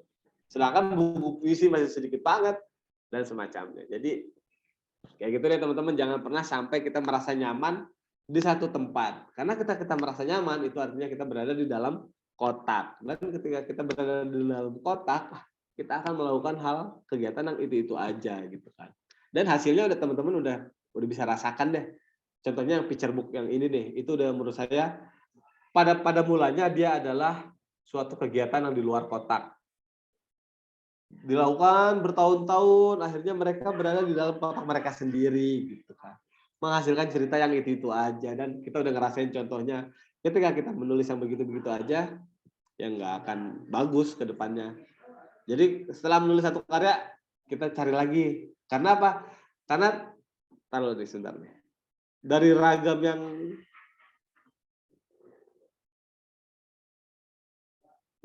ini aja nih kita bisa lakukan kombinasi banyak hal gitu. Cerita rakyat tapi fabel misalnya, itu cerita rakyat karangan sendiri digabung boleh. Dongeng, bentuknya dongeng cerita pendek boleh juga, atau enggak semacamnya novel. Tapi bentuknya kayak Mbak Arin Landari itu yang first novel. Ternyata di Indonesia itu ada first novel, judulnya Pengakuan Pariem. Siapa penulisnya aku lupa tuh, tahun 80. Jadi ternyata Indonesia udah sering melakukan bentuk-bentuk hal baru, novel tapi ditulis secara puitis gitu kan, secara puisi dengan baris-baris liris puisi seperti yang dilakukan oleh Mbak Arin Landari. Nah, saya pengen teman-teman tuh memiliki mental-mental seperti Mbak Arin Landari gitu ketika ingin menulis suatu karya. Jadi ketika kita menulis suatu karya, ada kebaruan yang kita tawarkan kepada teman-teman yang lain gitu. Jangan nulis begitu-begitu aja gitu. Mana nih? Nah, yang terakhir, ini kayaknya yang terakhir deh. Maksudnya di mindset ini jangan jadikan uang sebagai tujuan. Bukannya munafik, enggak. Saya juga butuh duit, cuman dalam berkarya saya duit ya dari kerja aja, dari gaji gitu kan. Tapi untuk berkarya saya nggak mau. Alasan utama saya adalah uang, karena banyak banget contoh seniman-seniman yang saya idolakan, tujuan awalnya dia bukan uang. Soalnya kalau tujuan awalnya dia uang, ya udah dia akan melakukan sesuatu hal yang udah didaur ulang sama orang-orang gitu kan. Karena udah pasti, oh mereka melakukan ini, saya juga harus melakukan ini karena akan menghasilkan uang. Oh mereka melakukan ini karena menghasilkan uang. Enggak, seniman-seniman yang aku lihat karena kan saya suka, kalau seniman jalanan saya suka Banksy, saya suka Basquiat, terus kalau penulis-penulis ya saya suka Shel Silverstein dan lain-lain, dan mereka tuh nggak menjadikan uang sebagai tujuan akhir mereka. Mereka menjadikan uang tuh sebagai ya efek samping aja deh gitu. Jujur deh, ketika kita menulis sesuatu hal yang bukan uang jadi tujuannya, ketika berhasil uang akan datang dengan sendirinya kayak gitu. Menurut tuh menghancurkan kayak gitu kan, menghancurkan. Contohnya gini deh, kayak tadi kan, kayak 25 nabi, akhirnya cerita-cerita semacam itu jadi banyak banget. Terus akhirnya akan jadi kejenuhan lagi. Itu gara-gara apa ya? Gara-gara mereka pengen mendapatkan penghasilan sebanyak-banyaknya gitu. Jadi ya uang emang penting, tapi kadang menghancurkan dalam dunia kreativitas kayak gitu. Oke, itu kayaknya sih tadi mindset saya yang bisa saya berikan kepada teman-teman. Nah, sekarang saya pengen ke detail aja, tapi cuma sedikit aja sih. Yang mungkin bisa teman-teman latih ketika selesai acara ini gitu kan. Masih jam 10 sedangkan kita sampai jam 12 ya. Masih panjang. Cerita yang out of the box itu seperti apa gitu. Mulai dari karakter deh. Homo fictus. Homo fictus itu beda dengan Homo sapien. Kalau kita kan Homo sapien ya. Nah, kalau di dalam karya-karya itu namanya Homo fictus. Homo fictus adalah homo fiksi gitu kan. Homo fiksi udah otomatis berbeda dengan kita Homo sapien. Jadi apa namanya ya? Kemampuan-kemampuan yang Homo fictus miliki ini harus lebih, keunikan-keunikan yang dia miliki itu harus berbeda sama Homo sapiens seperti kita. Nah, saya kasih contoh ini nih, duck for president gitu. Jadi bebek yang pengen jadi presiden. Ini kan lucu gitu. Jadi udah bakalan jadi cerita yang lucu karena ya cuma di cerita dia doang bebek pengen jadi presiden. Nah, ketika teman-teman ingin menciptakan suatu karakter tokoh, ya tokohnya itu ya harus tokoh yang luar biasa, bukan luar biasa kuat dan semacamnya, tapi memiliki karakteristik yang nggak dimiliki oleh orang-orang pada umumnya. Misalnya kayak Ratatouille gitu kan. Siapa sih tikus yang jago masak? Yang dia tinggal di sebuah koloni tikus yang suka makan makanan yang kotor, sedangkan dia adalah tikus yang suka makan makanan yang bersih dan pintar memadukan beragam rasa sehingga menciptakan suatu masakan yang hebat. Itu Ratatouille. Itu kan Homo fictusnya mantep banget. Jangan sampai kita bikin tokoh cerita yang biasa-biasa aja. Tokoh cerita yang dimana anak kecil tuh bosen saat hujan turun. Itu udah terlalu sering gitu, udah kebanyakan. Jadi ketika teman-teman ingin mulai sesuatu yang di luar kotak, teman-teman harus menciptakan karakter yang beda banget kayak gitu. Nah, ini tugas teman-teman nih di sini nih bikin tokoh cerita yang beda, homo fictus. Terus juga cerita yang nggak biasa. Ini saya kasih tahu aja, ini saya ikutin lomba GLN yang kemarin. Saya nggak tahu nih ya, cita-cita saya lolos apa enggak, karena cita-cita saya ya ketika orang lain pada membahas atau enggak tokoh-tokohnya hewan-hewan endemik Indonesia, terus cerita-ceritanya tentang membawa masyarakat tradisional Indonesia, entah itu noken, kalau Papua kan noken mulu kan, dan semacamnya. Saya di GLN benar-benar kisah imajinatif yang saya kirim ke sana. Saya nggak tahu apakah bakal diterima, nanti kita lihat aja gitu kan. Karena menurut para peserta GLN yang lain, yang bakal diterima itu yang memiliki unsur lokalitas tinggi. Hewan-hewannya juga hewan-hewan Indonesia. Sedangkan saya nggak mau nulis yang kayak gitu. Saya mau bikin cerita yang nggak biasa. Nah, ini unusual story adalah kisah tentang seekor ayam yang paling kaya di dunia. Kayak gitu kan. Ini ngambil tema literasi finansial. Tuh dia, ini ayamnya kaya banget gitu. Dia beli mobilnya mobil mahal, bensinnya habis dikasih ke orang, dia beli helikopter kayak gitu semacamnya tuh kayak gitu. Jadi ceritanya cerita yang nggak biasa dan akan memberikan pengalaman yang baru juga bagi para pembaca kayak gitu. Nah, ini juga salah satu cerita saya yang saya kirim ke GLN yang saya nggak yakin lolos apa enggak. Saya nggak yakin sih, nggak tahu deh, tapi saya berharap banget lolos karena saya ingin memberikan kebaruan di GLN tersebut. Jangan sampailah kita jadi gaya tour gitu. Kalau bikin cerita gaya tour, saya kasar banget ngomongnya.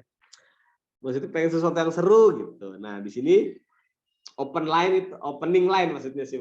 Kalimat pembukanya tuh kalau bisa yang menarik. Ini cerpen saya ini namanya aku lupa namanya. Flupoza. Berkisah tentang tokoh yang dia adalah si virus ini. Jadi di kalimat pertamanya, dan saya suka banget, saya nggak peduli kalau jurinya nggak suka atau orang lain nggak suka, tapi seenggaknya saya suka banget sama opening line yang udah saya buat, yaitu kisah petualangan ini dimulai dengan bersin. Hasih gitu. Jadi aku suka banget sama opening line yang kayak gini. Jadi jarang banget cerita dimulai dari bersin gitu. Nah, itu contoh-contoh pembuka cerita yang tidak biasa. Atau ada juga penulis anak asal Jerman, sebenarnya cerita ini tidak layak untuk diceritakan, tapi saya akan menceritakannya kepadamu. Jadi gitu, ada kalimat-kalimat pembuka yang menarik, bikin pembaca merasa wah cerita ini pasti menarik nih, kayak gitu. Nah, kira-kira seperti itu aja teman-teman untuk menulis out of the box. Sampai saat ini apakah ada pertanyaan dari teman-teman? Silakan.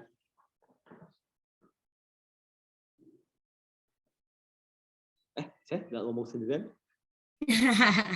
Halo Kak Nur Hadi. Wah. Ini teman-teman lagi pada kenapa nih? Apa namanya, menyimak banget kayaknya ya. Aja Homo pictus, unusual story, unusual open line. Karena terpesona kata Kak Lita nih. Kak Lita mau menanggapi nih, Kak Lita boleh loh Kak Lita nih untuk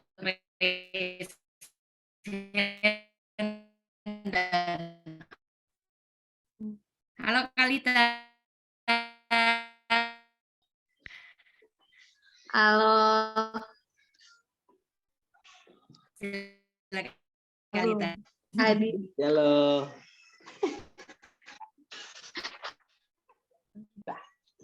Ya. Juga ya. Peserta dengerin Kak Hadi dari awal tadi sampai akhir. Oh, matanya selesai. Keren lah Kak Hadi, panutan. Aduh. Terima kasih. Tapi saya di sini nggak ngerasa keren atau enggak, saya cuman sharing apa yang saya lakuin, terus kayaknya kalau dilakukan oleh banyak para penulis kayak bakal lebih meriah nih gitu. Iya. Apa sih buku anak yang akan hadir di Indonesia kayak gitu sih. Makasih Kak Ya. sharingnya. Seru banget sih ngikutin ini tadi. Terus ya mencerahkan sekali di tengah. Mungkin beberapa kelas yang aku ikutin agak monoton ya Kak Hadi. Memang out of the box. Tetap sih si Kentut jadi favorit buat dibacain sama ponakanku juga. Terima kasih. Iya, sama-sama. Ya, Kalau terima misalnya kasih, Kak. aku pengen kasih itu sih, misalnya kalau dalam picture book ngasih struktur cerita picture book apa aja kalau mau, cuman siapa tuh udah ada yang pernah ngikut ya, kalau nggak mau ya jangan. Jadi macam-macam struktur cerita dalam picture book biar picture book kita nggak gitu-gitu aja gitu. Mau dong, Oh, Kak. mau kan ya Kak ya? Mau ya? Tuh, rame Oke, tuh, oke. mau Kak, mau. Aku cuma takut picture book lagi gitu. Iya Dede. Enggak, bagi saya kalau saya sih Kak. Bentar kita lihat. Oke dulu. nih, di sini. Ya. Oh iya Mbak Liani. Ini Kak, pengen tanya. Jadi kan lumayan sih ya penjelasannya tadi itu tentang out of the box tuh lumayan, cuman memang menantang ya. Jadi kalau saya pertanyaannya gini sih, bagaimana ya kalau out of the box kan seperti itu tadi yang disampaikan tadi, bagaimana ketika kita penulis pemula tuh supaya pede ketika sebenarnya kita itu menciptakan karya out of the box, bagaimana supaya pede dan bagaimana sih ngelihat sebenarnya karya kita yang kita ciptakan out of the box itu tuh udah bagus belum sih kayak gitu. Kan mesti kita ketika awal kan lihatnya dari respon pembaca seperti apa ya. Nah, kalau kita ceritanya out of the box, nah bagaimana kita ngeceknya itu tuh cerita kita itu tuh sebenarnya udah bagus atau belum tuh gimana Kak? Caranya seperti itu. Sama yang tadi yang kedua, yang pertama tadi kan sempat bahas tentang peristiwa ya. Nah, peristiwa-peristiwa yang menarik itu seperti apa ya standarnya, ada nggak kayak gitu yang memang, nah itu acuannya seperti apa gitu Kak? Kadang kan menurut kita bisa jadi menarik tapi ternyata biasa aja kayak gitu. Nah itu gimana ya Kak ya? Atau bagaimana sih cerita yang sebenarnya peristiwa yang mungkin di masalah penuangannya gitu ya? Karena menurut saya misalkan menarik tapi penuangannya mungkin kurang sesuai, akhirnya nggak menarik. Ada mungkin ceritanya yang simpel tapi penuangannya bagus kayak gitu. Nah itu bagaimana Kak terkait itu Kak? Terkait peristiwa sama ini sih standar untuk menentukan bagus atau enggaknya, karena biasanya sih mayoritas memang berdasarkan pasar kayak gitu ya. Tapi sebenarnya kayak saya sendiri sebenarnya cenderungnya lebih senang ke idealisme penulis gitu sih, ke idealisme penulis. Tapi akhirnya gini, bagaimana ya kita itu mengevaluasi kita kayak gitu. Karena kan ya kita kan juga bisa jadi mungkin masih kurang. Nah, tapi kalau terlalu idealis akhirnya nggak diterima pasar walaupun off the box. Nah, itu gimana? Iya, jadi makasih Mbak Liani. Jadi sebelum saya kan di sini tuh istilah kata mempresentasikan bagaimana memiliki mental penulis yang out of the box. Tapi sebenarnya saya udah punya materi bagaimana kita membangun mental sebagai seorang penulis gitu kan. Nah, di slide atau nggak di presentasi bagaimana membangun mental penulis itu adalah hal yang pertama kita lakukan itu kita jangan dulu menulis gitu. Kita itu jadi spon dulu bahkan sampai bertahun-tahun. Kita memahami semuanya, kita benar-benar mengerti apa yang kita gelutin gitu kan. Saya jujur saya menggeluti dunia buku anak tuh udah lama banget. Dan menulisnya itu baru sekarang-sekarang kasarnya gitu kan. Karena apa? Saat menjadi spon itu kan kita menyerap semuanya karena ternyata godaan para kreator atau para penulis itu adalah ingin buru-buru menghasilkan karya. Nah, padahal apa yang dia tahu, apa yang dia pahami itu belum paham-paham banget. Akhirnya ketika dia melahirkan karya yang mereka lahirkan adalah karya-karya yang mentah, belum mateng, gampang dilupain dan semacamnya. Jadi ketika kita ingin membangun mental penulisan, kita jangan menulis dulu, kita pelajarin semuanya, kita pahamin banget gitu kan. Bahkan kita bisa menulis ketika 2-3 tahun kemudian baru kita menelurkan sebuah karya. Karena karya itu adalah karya yang lahir dengan sendirinya atas pemahaman yang sudah kita miliki gitu kan. Bukan karya yang pen nggak baik juga kayak gitu. Jadi bersabar dulu, jangan berkarya dulu gitu kan. Out of the box, saya nganggap teman-teman ini udah melewati fase-fase mental kepenulisannya udah mantep gitu kan. Jadi saya sharing masalah ini. Terus yang kedua, bagaimana menghadirkan peristiwa yang cerita pendek saya yang di Instagram aja kali ya. Jadi salah satu hal yang bisa memberikan sesuatu hal yang menarik dalam cerita kita bisa memasukkan majas hiperbola ke dalam cerita kita. Misalnya kayak gini nih, kayak tadi ayam terkaya sedunia. Kan peristiwa kayak gitu kan nggak ada sebenarnya. Jadi kok ayam sih lucu banget gitu kan. Tapi dia ternyata ayam yang terkaya sedunia. Atau peristiwa yang misalnya anak paling nakal sedunia, itu tuh hiperbola semua yang saya hadirkan. Jadi anak kecil yang nakalnya tuh kebangetan gitu kan. Sebenarnya kan nggak ada anak nakal yang kebangetan kayak gitu, tapi saya hadirkan tuh nakalnya nakal banget. Terus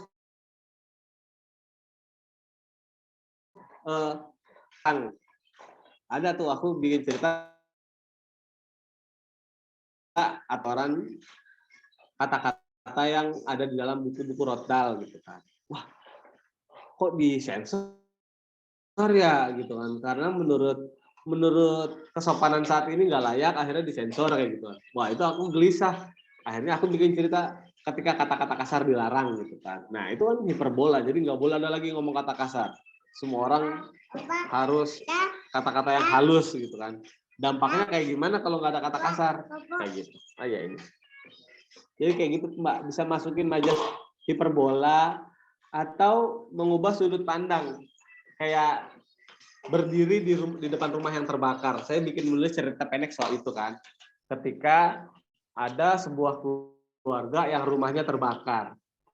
Ayahnya ngerasa udah putus asa karena rumah itu dibeli dengan uang gajinya selama beberapa puluh tahun gitu.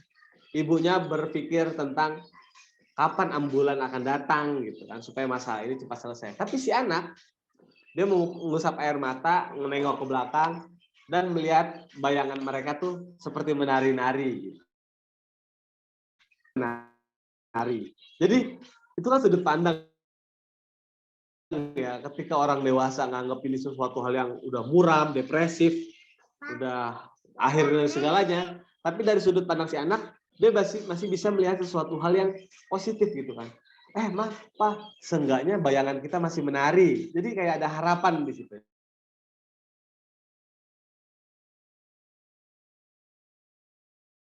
Aku juga bingung ngejelasinnya, pakai sudut pandang yang berbeda gitu loh, dalam melihat satu kejadian. Sekarang kita sharing struktur narasi.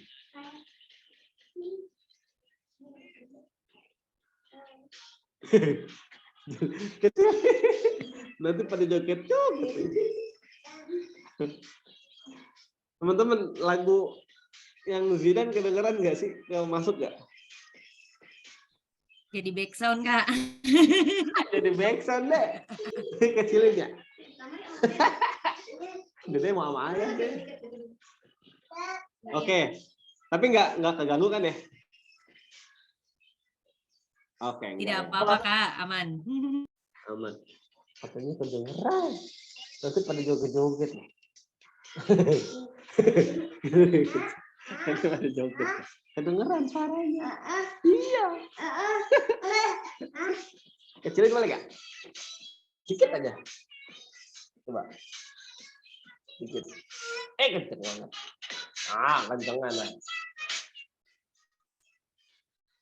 Kecilin. Asik. Oke, teman-teman, sekarang kita membahas struktur narasi yang terdapat di picture book atau sebenarnya novel juga boleh. Ini struktur narasi ini bisa kita pakai di segala macam bentuk tulisan.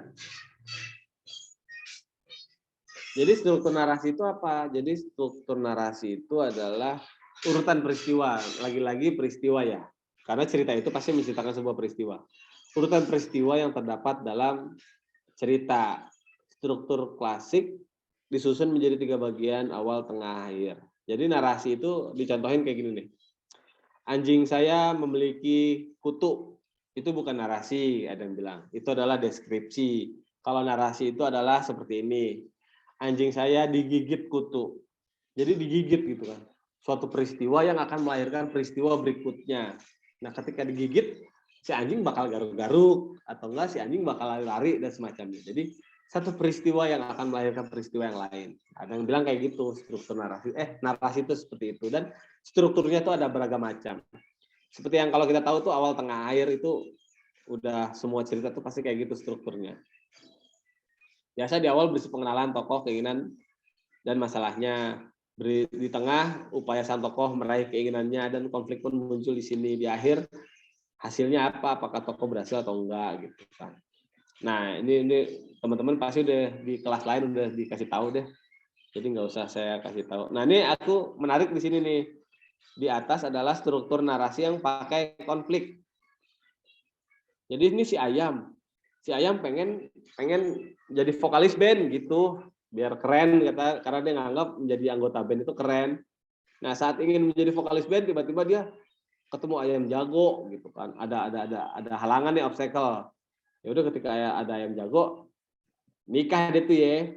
Nah, setelah nikah, dia pengen tetap menuju impiannya, tiba-tiba di tengah jalan dia bertelur gitu. Akhirnya gagal lagi. Kan tahu ya kalau ngurus anak kan bisa bertahun-tahun ya. Dia belajar parenting, belajar Montessori, belajar Waldorf, dan macam-macam. Setelah gede dia pengen band, nggak bisa lagi karena dihadang oleh rubah dan semacamnya. Itu yang pakai konflik. Nah, kalau yang nggak pakai konflik bisa kayak gini. Jadi setiap perjalanan harus ada peningkatan gitu. Ayam ingin jadi anggota band, dia berlatih nyanyi, terus dia bertemu teman yang jago main gitar, dia pun main berdua, terus jago bertemu dengan teman yang jago main drum, dia pun membentuk band, dan di akhir ada yang jago main piano dan mereka pun menjadi anggota band. Jadi nggak ada konflik di sini, semuanya mulus semuanya, tapi di setiap jalan selalu ada peningkatan, selalu ada eskalasi gitu. Jadi selalu ada perubahan. Jadi kita bisa pakai konflik, bisa juga nggak pakai konflik. Nah, ini tugas nih, nggak usah pakai tugas. Nih, ragam struktur narasi. Jadi, Dedek, kecilin dulu deh, nanti nggak kedengeran. Dikit doang nih, di sini doang nih. Apa? Ini sampai sini. Ya kan, Dedek mah gitu. Nah, ragam struktur narasi ada goal, obstacle, struktur. Ini biasa ya. Tujuan, halangan, Ya, yang banyak ada yang kayak gitu. Problem solving juga kayak gitu kan. Ada masalah, cara penyelesaian, struktur. Ada juga yang circular structure, struktur melingkar. Nanti saya kasih contoh-contohnya. Ada juga parallel structure, kumulatif, mirror, dan semacamnya. Goal obstacles ya. Main ya nanti habis ini ya. Goal obstacle structure. Struktur ini bagian awalnya adalah pengenalan tokoh cerita beserta keinginannya. Bagian tengahnya adalah pengenalan masalah, bagian akhirnya adalah penyelesaian. Tokoh cerita berhasil atau enggak. Nggak usah saya kasih contoh karena udah banyak banget contohnya di sini. Problem solving struktur. Struktur ini bagian awalnya adalah pengenalan tokoh beserta masalahnya yang sedang dia hadapi. Bagian tengahnya adalah upaya sang tokoh menyelesaikan masalah tersebut. Hasilnya berhasil atau enggak. Nah, ini problem solving struktur. Sebentar. Dede harus pindah dulu. Pindah dulu.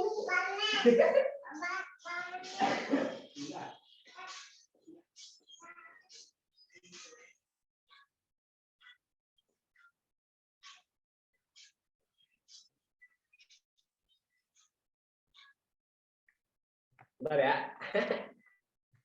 Habis menyerahkan tanggung jawab ke istri. Problem solving struktur. Jadi struktur apa sih namanya? Penyelesaian masalah ya. Nah, saya kasih contoh ini nih. Picture book yang keren banget. Karangan Shinsuke Yoshitake. Mudah-mudahan teman-teman suka. Jadi, ini saya bacain deh dari awal deh. It all started when mom said it was time for a bed. Saatnya untuk mandi gitu kan. Dia pengen membuka baju saya, tapi saya bilang saya bisa kok lakuin sendiri. Teman-teman lihat deh. Terus akhirnya si tokoh ingin membuka bajunya sendiri. But it was stuck gitu kan. Apa yang terjadi kalau saya stuck selamanya, katanya gitu. I was sure, aku yakin pasti banyak orang-orang penting yang pernah stuck seperti saya gitu. Kayak gini, terus mungkin nggak buruk-buruk juga lah. Tapi bagaimana kalau saya haus? Saya akan menemukan caranya, dia minum pakai sedotan. Tapi kalau ada kucing yang gelitikin gimana gitu kan? Gimana caranya supaya dia berhenti mengelitiki saya? Saya akan berbuat baik kepada dia dan mengajak dia jalan-jalan gitu. Ini seperti ini. Saya membayangkan di luar sana ada juga anak yang stuck. Pasti seru main bareng-bareng kan, itu kan akhirnya dia main bareng-bareng. So I decided to stay that way forever. Ini nggak buruk-buruk amat gitu. Tapi saya kedinginan gitu kan. Saya pengen minta tolong ibu tapi enggak lah, saya bisa lakukan ini sendiri. Bagaimana kalau saya buka celana saya dulu gitu kata dia. Malah tambah parah. That was a bad idea. Terus ibunya datang. Terus dimandiin.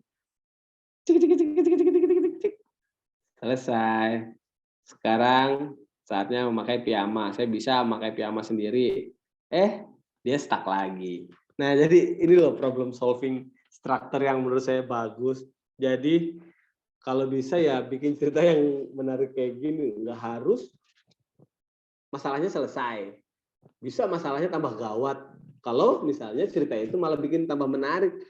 Kalau kita di sini tuh tokohnya, aku pernah bikin tulisan, tokoh anaknya terlalu berdaya gitu, terlalu wah superhero banget, anak kecilnya keren gitu. Tapi kok kayak kehilangan kesenangan saat membacanya karena tokoh-tokohnya dituntut untuk selalu bisa. Nah, orang tua kalau di dalam cerita kita kebanyakan orang tua dilarang memberi bantuan. Di sini di Shinsuke Yoshitake orang tuanya di akhir malah ngasih bantuan dan emang itu penting. Nggak masalah kok kita dibantu sama orang tua kayak gitu. Jadi selalu ada pengecualian. Kayak dia kan stuck di ending, dibantuin di ending mau nyoba lagi stuck lagi karena umur 3 tahun, 4 tahun itu kan adalah umur-umur di mana anak-anak tuh sok tahu, sok merasa bisa melakukan ini sendiri, buka pintu sendiri, apa-apa sendiri. Dan Shinsuke Yoshitake bikin cerita yang menurut saya berhasil untuk menggambarkan anak seusia itu gitu. Nah, ini circular structure. Struktur ini memiliki akhir yang serupa dengan awal cerita. Seolah-olah cerita itu tidak pernah berakhir gitu. Mana kalau bisa? Oh iya. Contohnya Gelinding karya Mbak Anina Subarja. Di awal gelinding, di akhir jatuh gelinding lagi. Itu tuh contoh-contoh circular structure. Ada juga yang paralel structure. Struktur ini, aku tuh kalau ngomong bahasa Inggris spelling orang Depok, jadi maaf ya. Struktur ini memiliki dua alur cerita yang berlangsung pada saat bersamaan. Sebelum akhir cerita, kedua alur tersebut bertemu. Contohnya ini kalau di sebelah kiri, The Dog Who Belonged to No One adalah kisah seekor anjing yang tidak dimiliki oleh siapapun. Nah, di dalam cerita itu dikisahkan juga tentang seorang anak perempuan yang hidup sendirian juga. Jadi anjing yang tidak dimiliki oleh siapapun dengan anak gadis yang tidak memiliki siapapun, akhirnya di cerita ketemu dan mereka saling memiliki. Manis banget ceritanya. Terus Where's Mommy juga gitu. Di bagian atas kisah tentang anak manusia yang mencari ibunya. Di bagian bawah, di bagian bawah tanah ya, di bawah tanah rumah itu ada anak tikus yang mencari ibunya. Judulnya Where's Mommy. Di sepanjang cerita mungkin teman-teman bisa nyari di YouTube juga. Mereka sama-sama mencari mami. Where's Mommy? Where's Mommy? Mereka nyari di dapur manusia, di dapur kalangan tikus dan semacamnya, sampai di ending mereka ketemu. Dan ternyata, yaudah baca aja dulu, ntar spoiler, nggak enak.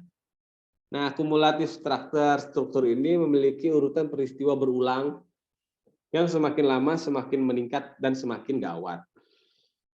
Ya, contohnya aku kasih contoh memang buku Mbak Andina lagi sih, Gelinding, karena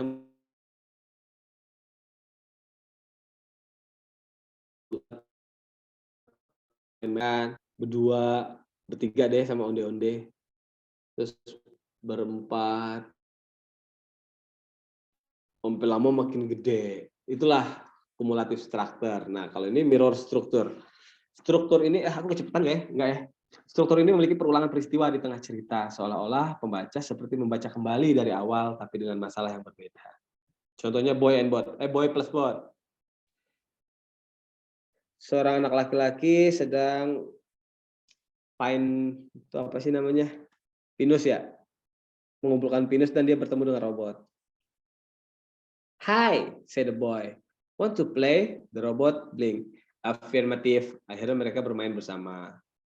Terus pas guling-gulingan, robotnya mati, tombol on off-nya kepencet gitu kan. What's wrong? The boy asked. Apakah kamu sakit? Robotnya masih nggak ngejawab. Aku harus menolongnya. Akhirnya robotnya dibawa pulang. Disuapin makan, dibacain buku cerita. Sampai akhirnya dia pun tertidur. Good night, Bot. Nah, di sini orang tuanya buka pintu dan ketika dibuka, tombol on off-nya nyala lagi. Bip bip gitu kan. Terus ini kejadian yang hampir sama yang tadi. What is wrong kata dia gitu kan. Apakah kamu malfunction? Aku harus menolongnya kata Bot. Akhirnya dibawalah anak itu ke rumah si robot. Ada perulangan kan? Tapi dengan cerita yang berbeda, dengan tokoh yang beda gitu kan. Tuh akhirnya si anak kecil diginiin sama robot. Terus dibacain buku manual. Kayak gitu. Terus di ending akhirnya profesornya datang ngasih tahu kalau ini anak manusia harus dikembalikan. Dan mereka pun anak itu pun dikembalikan, makanya akhirnya jadi sahabat kayak gitu deh. Ini menurut saya ceritanya manis banget dan struktur cerita kayak gini nih bisa kita gunain karena saat kita menulis cerita sekali-kali kita harus menantang diri kita gitu. Jangan bikin cerita yang itu aja, tapi bikin cerita struktur cerita yang bikin orang pembacanya, kok bisa ya bikin cerita kayak gini kayak gitu. Nah, ini mirror struktur juga. Ini juga sebenarnya sama kayak kumulatif sih karena semakin lama semakin gawat. Judulnya Bark George, dan ini saya suka banget, ceritanya lucu banget. Seekor anak anjing yang nggak bisa menggonggong. Ibunya George berkata, menggonggong George. Terus George-nya ngomong, miau. Hah? Enggak George, katanya. Kalau kucing itu meong, kalau anjing itu arf. Sekarang menggonggong George. Quack, quack. Kesel ibunya kan. Bukan begitu, George. Kalau kuek-kuek itu bebek, kalau anjing itu arf. Sekarang menggonggong, George. Terus si George bilang, oing. Bete banget emaknya. No, George. Babi yang oing. Kalau anjing tuh arf. Sekarang gonggong, George. Mu. Akhirnya kesel kan? Bukan kesel sih. Putus asa, Asia. George's mother took George to the vet. I'll soon go to the bottom of this, said the vet. Please bark, George. Nah, ada perulangan di sini nih. Seperti yang awal tadi. Si George bilang, meow. The vet reached deep down inside of George. Jadi tangannya masuk ke dalam tubuh George. Dan menarik seekor kucing. Oh, pada kaget semua. Menggonggong lagi George. Terus si George bilang, quack, quack. The vet reached deep down inside of George and pulled out a duck. Ternyata ada bebek. Ajaib banget teman ceritanya. Bark again, George. Oing. The vet reached deep down. Lama-lama deepnya makin lama makin banyak. Of George. And pull out a pig. Babi. Terakhir nih. Bark again, George. Moo. The vet put in his long latex glove. Then he reached deep. And pull a cow. Ternyata ada sapi di dalam tubuh anak anjing. Ibunya sampai pingsan gitu kan. Sekarang menggonggong George. Terus George bilang, arf. Hey, pada senang semua. Ibunya George senang banget dan dia mencium vet, mencium kucing, mencium bebek, babi, dan sapi. Semuanya dicium sama ibunya karena anaknya udah sembuh. On the way home, saat pulang, dia ingin orang-orang tahu bahwa anaknya tuh udah bisa menggonggong. Ayo George, pamer dong, pamer gitu kan. Gonggong George dan George bilang, hello. Oh, udah. Terakhir itu di sini. Berarti dia habis nelen anak manusia kan ya kalau dipikir-pikir. Itu adalah mirror struktur. Jadi struktur pengulangan kayak gitu. Oh, ada tugas 5. Udah selesai. Oh, ini. Nggak usah deh. Terima kasih. Oke, kayak gitu teman-teman. Beberapa struktur narasi yang kita bisa pakai dalam cita-cita kita nanti kayak gitu. Tapi saya pengen sih di akhir kelas ini teman-teman tuh bikin cerita pendek aja. Cerita pendek tapi harus memiliki tokoh yang homo fictus, terus ceritanya tuh yang nggak biasa, buat latihan aja. Sebentar, mana sih?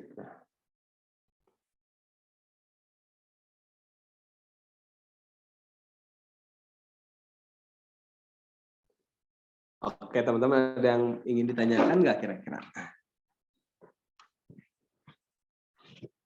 Boleh nih Kak, sharing mungkin ya bareng sama Kak Lydia Angela nih.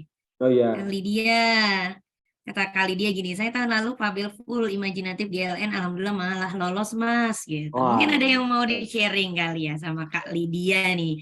Halo Ya, Kak Lydia. Benar. Ya ampun. Halo, jadi malu saya. Iya, benernya enggak sih. Tadi cuman menanggapi aja karena kata Mas Hadi kirimnya yang full imajinatif. Saya cuman menanggapi aja. Benernya kalau saya pribadi sih enggak pede karena pemula banget. Dan itu pun baru pertama kali karya saya ada yang dipublikasi waktu tahun lalu. Iya, dan ya nggak nyangka aja sih waktu itu ceritanya tentang ada beruang. Nah, beruang ini ditakutin sama semua hewan hutan karena dia pembuli, dia suka merebut makanan orang-orang gitu kan. Terus pokoknya sampai semua hewan ini muak sama beruangnya. Terus mereka itu akhirnya demo ke depan sarangnya kan. Iya. Terus waktu demo beruangnya keluar dia malah langsung mohon ampun ketakutan. Terus ternyata beruangnya ini dia itu ngaku gitu. Sebenarnya aku merampas itu karena selama ini aku itu ceroboh, nggak bisa apa-apa, penakut. Jadi dia nggak bisa cari makan sendiri. Intinya iya gitu. Dan itu lolos ya, bukunya terbit belum? Masih proses ya? Iya, kayaknya masih proses, saya belum lihat sih Iya, gitu. kayaknya panjang sih prosesnya. Iya, Menarik Mbak Lydia, berarti ada chance ya kalau cerita-cerita aneh ya. iya kayaknya sih. Iya. Cuman ya jadi cuman kayak gitu aja. Tapi saya sendiri juga masih banyak belajar. Iya, Mbak, Ya sama. mungkin kayak gitu. Ya. Oh iya Mas, sebenarnya saya mau nanya juga ya. Iya. Karena sebelum ini tuh saya kan kalau nulis-nulis cuman iseng-iseng gitu. Nah, kalau saya amati itu kalau di luar terutama banyak buku-buku yang mungkin dia judulnya picture book atau dongeng gitu, tapi ceritanya tuh sebenarnya nggak anak-anak banget ya, kayak agak dewasa gitu. Kalau bisa dikasih contoh mungkin kayak The Little Prince gitu. Kalau saya baca kan sebenarnya ceritanya itu nggak begitu anak-anak banget gitu. Nah, kalau di Indonesia itu yang kayak gitu ada nggak sih, dan apa ada, maksudnya ada nggak contoh yang kira-kira sukses atau menurut Mas menarik gitu? Kalau saya lihat di Indonesia soalnya banyak banget apa batasan cerita anak itu, kayak yang nggak boleh dibantuin lah, padahal saya malah bingung kadang kalau nggak dibantuin orang tua kayak kata Mas tadi itu. Terus atau apa ya? Misal nggak boleh ada kata kasar atau ya banyak seperti itulah, banyak kejadian yang agak dewasa gitu kan nggak boleh gitu. Nah, kalau di Indonesia saya jadi bingung kalau ada cerita yang kayak The Little Prince gitu, malah target pembacanya apa gitu kan nggak jelas.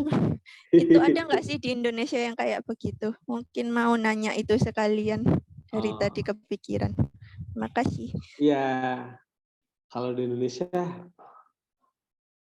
belum tahu saya Mbak. Makanya di Indonesia ini peluang untuk menjadi penulis buku anak yang keren itu masih terbuka lebar. Kalau saya baca wawancaranya Lewis Carroll, kalau Lewis Carroll, C.S. Lewis itu yang Narnia ya, penulis Narnia. Dia ngomong gitu kan, cerita anak yang hanya disukai anak-anak adalah cerita anak yang paling buruk. Itu kata dia tuh parah banget. Jadi kalau bisa kita bikin cerita ya apa yang kita suka, apa yang kita mau.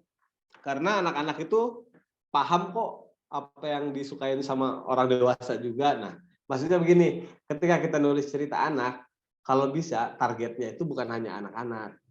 Kecuali buku-buku konsep ya, kayak buku-buku mengenal ABC, atau enggak buku-buku bayi, itu memang buat anak-anak, itu nggak masalah. Tapi ini maksudnya buku cerita gitu kan.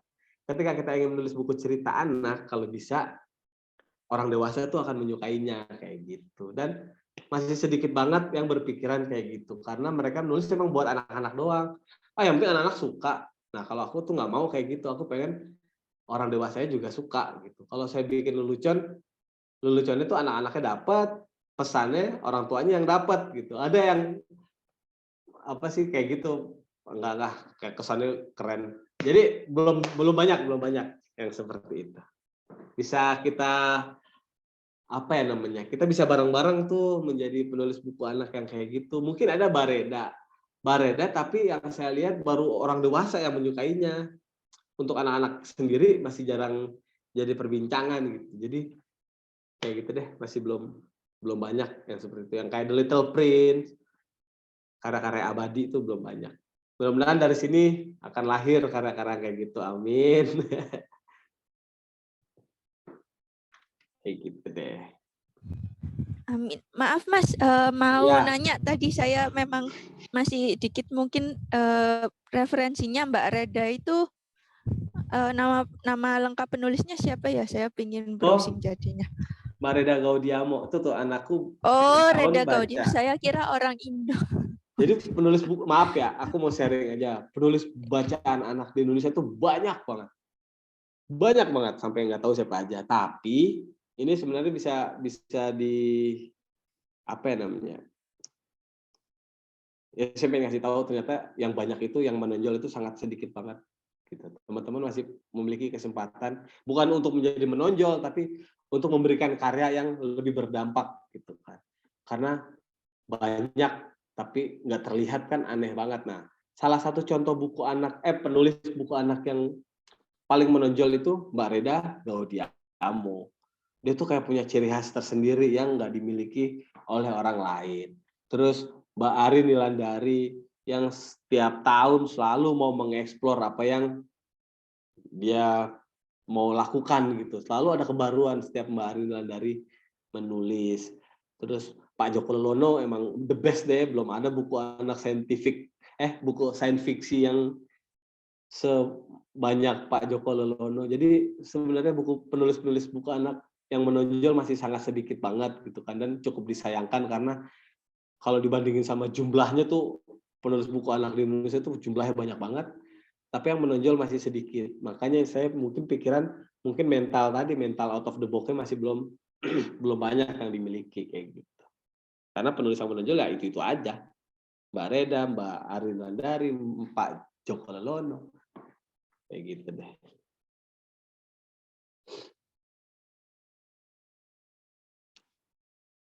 Kayaknya itu aja deh yang bisa saya sharing.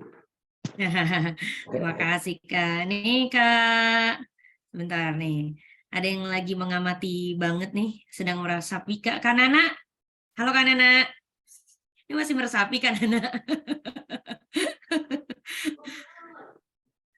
Mana nih Kak Nana? Tidur. Ya, lagi meresapi nih Kak Nana nih.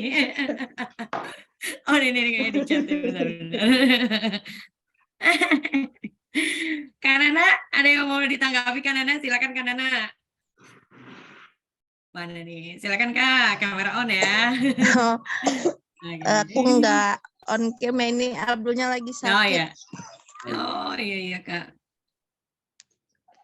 Iya, kalau aku sih ya gitu. Kadang kalau aku tuh mah dari anak-anak. Jadi anak-anakku tuh suka apa ya? Mereka juga sensitif gitu, milih buku tuh harus yang konyol-konyol gitu ya, kayak kentut gitu ya. Terus kalau aku perhatiin mereka tuh kayak baca komik sains tuh pilih-pilih, ternyata mereka tuh suka yang gambarnya tuh aneh, kayak misalnya yang tipikal Benny and Mitchell gitu, tapi aku itu nemu, jadi mereka nggak suka komik sains kayak yang buatan Korea gitu. Mereka sukanya yang buatan lokal, ada namanya Miki no Mala ya, mereka tuh suka banget, katanya dibaca berulang kali. Kataku kenapa, pas aku lihat, oh, ini Bu gambarnya lucu banget katanya gitu. Oh, jadi tuh emang selera anak tuh emang unik ya, beda-beda. Iya. Jadi kalau aku tuh jadi kayak ya emang ada tipe anak yang selera jokesnya tuh emang nggak sama kayak pada umumnya gitu. Iya. Jadi kayaknya masih ada kesempatan ya Kak dia, kalau masih maksudnya banyak. Ya aneh tuh, aneh banget gitu tuh, ternyata juga ada yang menerima gitu, anak kecil juga. Iya. Gitu aja. Bener sih Mbak, soalnya kan setahu saya kan ya, kalau anak-anak itu kan umur kayak 2 tahun, 3 tahun, 4 tahun, 5 tahun itu masih sibuk sama ngurusin emosi ya. Apa sih namanya? Kognisinya belum deh, kognisinya nanti. Jadi tuh mereka super sensitif. Makanya mereka paling malas banget tuh baca buku, bukan semuanya sih ya, pasti ada beberapa anak yang nggak bisa itu baca picture book yang sedih, yang tentang kehilangan, yang semacamnya, karena mereka lagi masa sensitifnya gitu kan. Emosinya tuh masih banget peka. Nah, itu kesadaran hal itu saya dapat ketika saya ada di acara International Book Fair, lagi ada di standnya Room to Read gitu kan, sama Mumu, tiba-tiba ada ibu ngomong, anak saya nggak mau kalau dibacain buku picture book kayak gini gitu. Katanya, sedih semua. Jadi udah ada identik dengan sedih. Ada gak sih yang kayak kejutan kungkang gitu, Mbak Anda Subarja kan? Saya pengen nyari kejutan kungkang. Wah, akhirnya mikir, wah kita orang dewasa sibuk ingin memberikan buku yang supaya anak-anak tuh menjadi kuat, supaya sedih tuh nggak apa-apa nak, gitu kan. Apa sih luka itu nggak apa-apa, tapi anak kecil kan, nggak mau, aku mau yang lucu-lucu dulu gitu, karena emosinya dia kan belum kelar, belum beres. Makanya akhirnya mereka mencari buku-buku yang lucu, dan menurut saya itu ya masih sedikit banget jumlahnya Mbak. Kebayang nggak sih baca picture book yang nggak dia suka, akhirnya dia ya udah nggak mau nyalain. Kayak gitu, cuma kurang doang.